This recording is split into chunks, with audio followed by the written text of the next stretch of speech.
بسم اللہ الرحمن الرحیم۔ شروع اللہ کے نام سے جو بڑا مہربان اور نہایت رحم کرنے والا ہے۔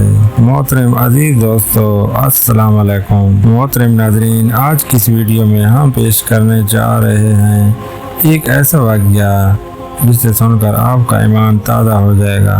یہ واقعہ ہے ایک غریب کے عجیب حج کا۔ تو اس واقعے کو مکمل طور پر سمجھنے کے لیے اس ویڈیو کو اینڈ تک ضرور دیکھیں۔ محترم ناظرین، پرانے وقتوں کی بات ہے، ایران کے ایک شخص نے حج کا ارادہ کیا، جس کے لیے اس نے دن رات محنت مزدوری کر کے حج کے لیے اس نے رقم جمع کی۔ حج کے دور کی طرح اس وقت بھی لوگ قافلے کی صورت میں روانہ ہوتے تھے۔ قافلے کے افراد کو جمع کرنے کے لیے ایک انتظار گاہ بنائی جو اس کے گھر کے کچھ ہی دور تھی۔ روانگی کے روز یہ شخص گھر والوں سے وداع لے کر نکلنے لگا۔ ابھرتے جذبات پہ سب کے آنسو نکل آئے اور سب نے اسے دعاؤں اور نیک خواہشات کے ساتھ رخصت کیا۔ اس شخص کے گھر اور انتظار گاہ کے درمیان ایک جنگل پڑتا تھا۔ یہ شخص تیز تیز قدم اٹھاتا جا رہا تھا کہ جنگل سے کچھ پہلے ایک گھر سے اچانک ایک خاتون اور بچوں کے رونے کی آواز آئی۔ اسے چونکا دیا۔ ان آوازوں میں کتنا درد تھا کہ اس سے رہا نہیں گیا۔ وہ گھر کے قریب جا کر کان لگا کر کھڑا ہو گیا۔ اس نے سنا کہ وہ خاتون رو بھی رہی تھی اور ساتھ ساتھ اپنے بچوں سے کہہ بھی رہی تھی کہ بیٹا، آج میرے پاس تمہیں کھلانے کے لیے کچھ بھی نہیں۔ جو کچھ تھا وہ کل رات ہی ختم ہو گیا۔ بچے بھوک اور پیاس کی شدت سے بلک بلک کر رو رہے تھے اور دوسری طرف وہ خاندان کسی غیبی مدد کا منتظر تھا۔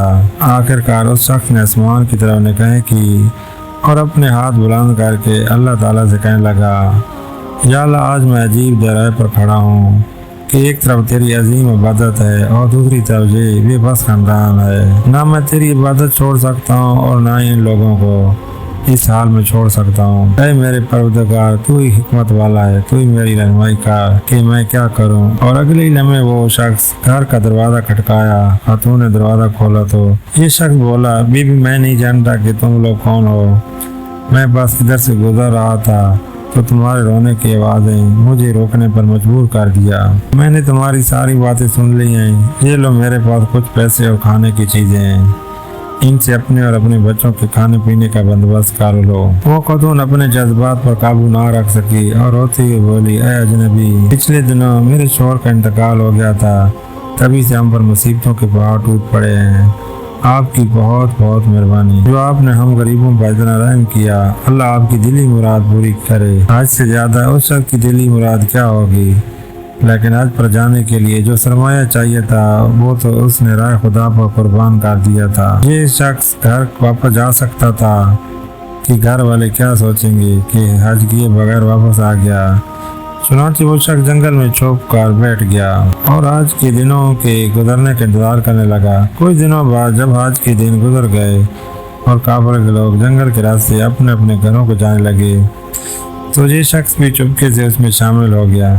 تبھی ایک شخص اس سے مخاطب ہو کر بولا، جناب، حج مبارک ہو، میں نے آپ کو فلاں جگہ آب زمزم پیتے دیکھا تھا۔ کچھ دیر بعد ایک اور شخص بولا، میں نے آپ کو طواف کرتے ہوئے دیکھا تھا۔ اور ایک اور شخص بولا، میں نے آپ کو شیطان کو کنکریاں مارتے دیکھا تھا۔ غرض یہ کہ ہر ایک حاجی اس کی موجودگی کی دلیل دینے لگا۔ یہ شخص جب گھر پہنچا تو گھر والوں نے بھی استقبال کیا اور حج کی ڈھیر ساری مبارکباد دی، لیکن یہ شخص اندر ہی اندر پریشان تھا کہ میں تو حج پر گیا ہی نہیں تھا، تو کیوں وہاں پر موجود حاجی میرے وہاں موجود ہونے کی دلیلیں دے رہے تھے۔ ماجرا سمجھ سے باہر تھا۔ کسی سوچ میں اس شخص کو نیند آ گئی اور وہ سو گیا۔ خواب میں تو بشارت ملی کہ اے نیک دل انسان، تم نے حج جیسی عظیم عبادت کو چھوڑ کر مخلوق خدا کی مدد کی ہے۔